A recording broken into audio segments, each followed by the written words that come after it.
I got a lot of questions, but I think the most important for me is to understand my place in the life that I'm living, meaning your place is to choose it through experience, believe it because you want to, right, and then receive it because you chose it and believed it. Right.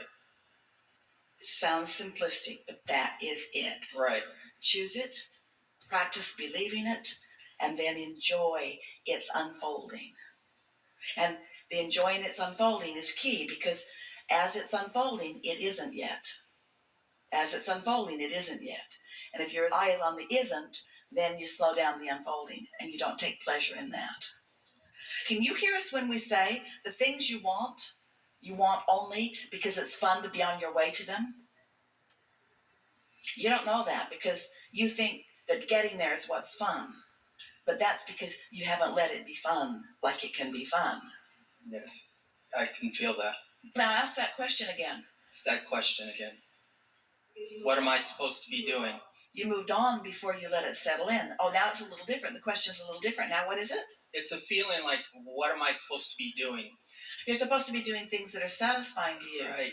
That's a big step for you because for so much of your life, you thought you were supposed to do things that big people around you wanted you to do so you didn't get in trouble with them. Think about that. Even that was the path of least resistance, wasn't it? Because it went way easier if you just did what they wanted you to do than if you didn't. But you're not accustomed to being able to choose, so you're not yet very good choosers. So you're saying, Abraham, choose for me. I'll be happy to do it. If you'll just tell me, what am I supposed to be doing? And we say, what do you want to do? And you say, that wasn't my question. I don't think that was my question. I don't think my question is, what do I want to do? I think my question is, what am I supposed to do? And we say, you're supposed to do what you want to do. You say, oh, that's freaky. Nobody in my past would ever have agreed with that. Yeah. My parents didn't agree. My teachers didn't agree. The police don't agree. Nobody agrees with that, Abraham. Are you sure? Are you sure? I could be in so much trouble with so many people if I just did what I wanted to do. And we say, okay, then don't do what you want to do and complain about how your life sucks all the time.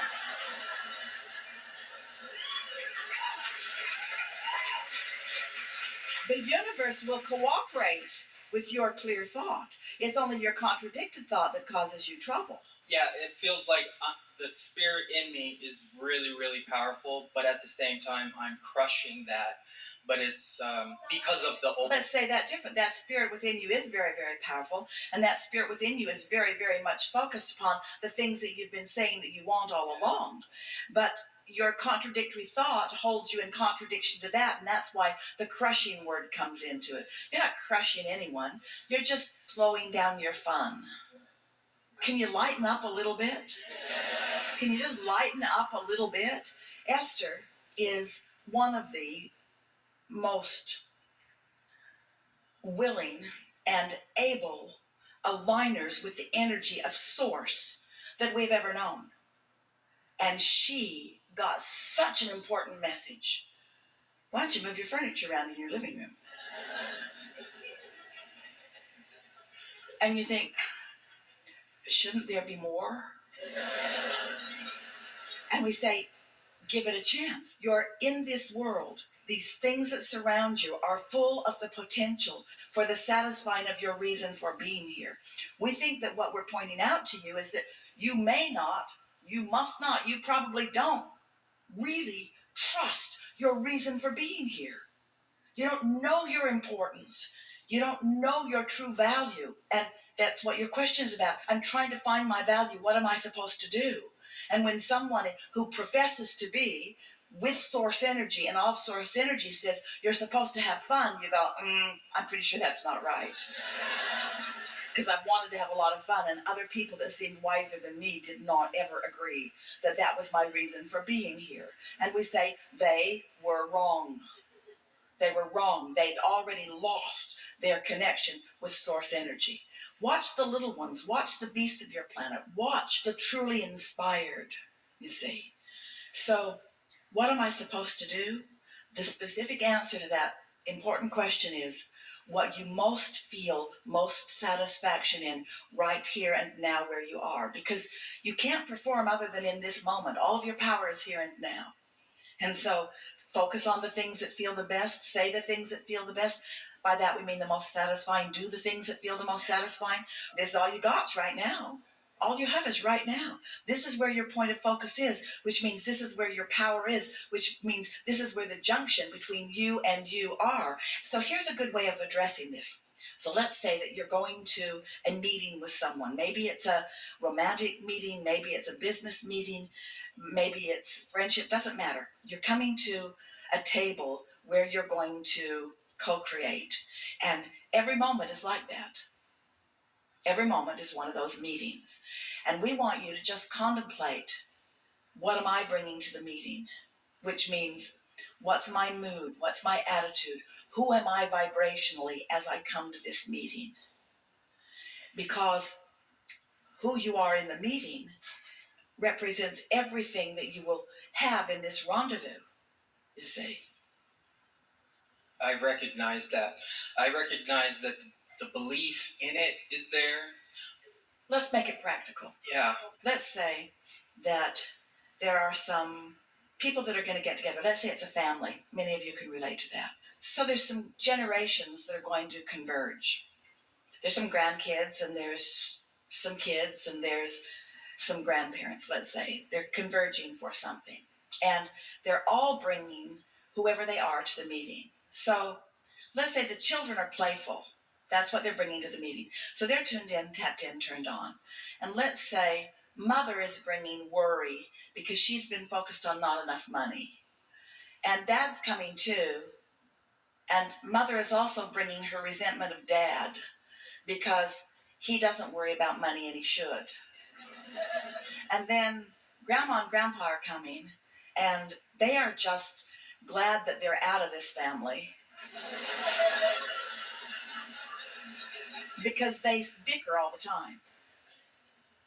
So everybody's bringing to the meeting. Now, let's say that you are another cousin who's coming to the meeting, and you've been with this family before. And so you have a slight awareness of what's probably going to happen there, because the kids are going to annoy the parents are going to bark at the kids are going to not pay any attention, which is going to cause more frustration with the parents, and the grandparents are going to wish they were dead. But you're coming to the meeting, you're coming to this party, and you're tuned in, tapped in, turned on. You've meditated, you've been appreciating life, you're full of yourself. You really do appreciate and love every one of these people. You know them, you've been with them before. And so you coming to the meeting, connected with your inner being, brings a whole different energy to this meeting. In other words, you bring something because you're in alignment with who you are for others to rise to. So the children who are looking for fun also are more sensitive to what's going on with others, so they are less annoying than they usually are. And because of your being at the table, so to speak, and your interest in who they all are, you've distracted mother from being mad at dad because he doesn't make enough money, and dad's oblivious to it anyway, and so dad is having a very nice conversation with you, which mother is enjoying. And the children really aren't interested in any of it, and they're sort of doing their own thing, and grandma and grandpa are watching and thinking, I'm really glad I came here. Just because you showed up with a different vibrational frequency. Now, this is practical creation. Are you getting what we're talking about? Now, you could not have tuned yourself to source. You might have awakened that morning, been short on time, not taken the time to meditate. You might have even noticed that you don't have as much money as you wish that you had. So you might be aggravated. You might be in vibrational alignment with some shortage that somebody else has, and you might show up, and instead of being this high-minded, high vibration that is going to draw everyone upward, you might be someone that's a vibrational match to whatever else is going on, and so you're just co-creating with all of that, and then you all leave this very unpleasant rendezvous blaming each other for why it was unpleasant, and no one taking ownership of what you brought to the meeting. That's really what we're talking about. Deliberate creation is you tuning yourself so that no matter where you are, you get what you want. You get what you want in every environment. This is what true unconditional living and unconditional love really is. You're not saying, I'm coming to a meeting, I'm sending out a memo, and when I get there, you don't bicker anymore, and you stop giving your husband a bad time about money because you spend like a wild banshee. You don't send out a memo of the conditions that you need to be the way you need to be them, so that when you get there, you're able to just observe something that's already manifested the way you want it to be. You understand that this is creation in progress. You understand that this is a meeting in progress, and you understand that you have meaningful vibrational offering into the meeting. And so you don't just show up and respond and have a knee jerk reaction to the conditions. You bring the momentum of your alignment into the gathering, and the gathering benefits by the momentum of your alignment. Can you hear that? I